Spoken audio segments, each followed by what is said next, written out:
Good morning student.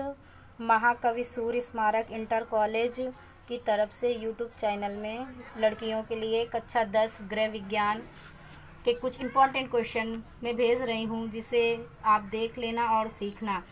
Budget कितने प्रकार के होते हैं? घर का बजट बनाने से क्या लाभ होता है? दूसरा प्रश्न, पारिवारिक बजट को तैयार करते समय किन किन सिद्धांतों को ध्यान में रखना आवश्यक है?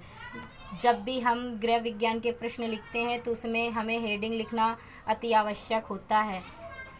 परिवार में बजट बनाने की प्रथा डालना जीवन को सुखी बनाने की दिशा में पहला कदम है।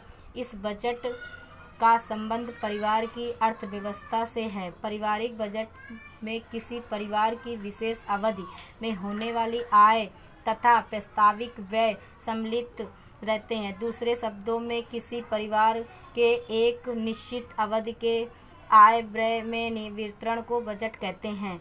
फिर हमें हेडिंग लिखनी है, पारिवारिक बजट बनाने से लाभ उद्देश्य। इसमें हमारी कुछ हेडिंग है।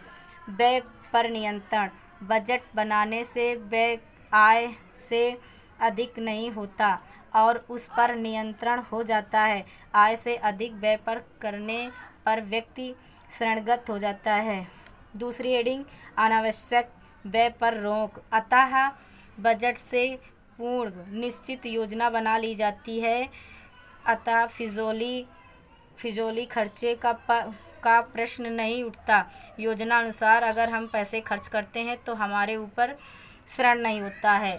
फिर हमारी तीसरी हेडिंग है, बजट की व्यवस्था। बजट से बचत एक आवश्यक मद होता है। आय में एक निश्चित धनराशि बचाई जाती है, अतः अतिरिक्त व्यय नहीं हो पाता है, तथा अधिक खर्चे नहीं हो पाते हैं। तुम अगर ढंग से खर्च चलाओगी तो उसमें अधिक खर्चे नहीं होते हैं। चौथी हेडिंग, बजट द्वारा परिवार की सुख शांति एवं समृद्धि में वृद्धि।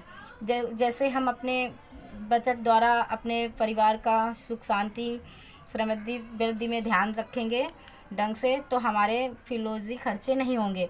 पारिवारिक बजट का पालन करने वाला परिवार सदैव आय का सुप्रयोग करता है तथा सदैव आय पर सदुपयोग करता है। परिवार के सभी सदस्यों की अधिकतम आवश्यकताओं की पूर्ति करता है, इसलिए वो परिवार हमेशा अच्छा रहता है। पांचवी हेडिंग, परिवार में आय का सर्वोत्तम उपयोग। अगर जिस परिवार में सही तरीके से पैसे खर्चे किए जाते हैं तो उसमें कभी कर्जा नहीं होता है।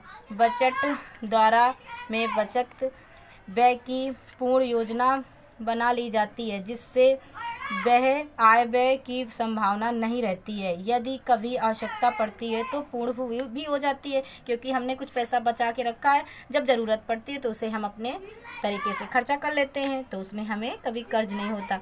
पारिवारिक ऋण से बचाने में सहायक, पारिवारिक बजट के अनुसार व्यय करने से निश्चित ही आय की तुलना में व्यय कम किया जाता है। यदि इस व्यवस्था का कठोरता से पालन किया जाए तो परिवार में कभी ऋण नहीं होती तथा परिवार ढंग से चलता है। अगर इसमें हमें कुछ हेडिंग बढ़ाना चाहें, जैसे शिक्षा में वृद्धि, कुछ भी आगे बोल दो, बहुत सारी हो जाती हैं।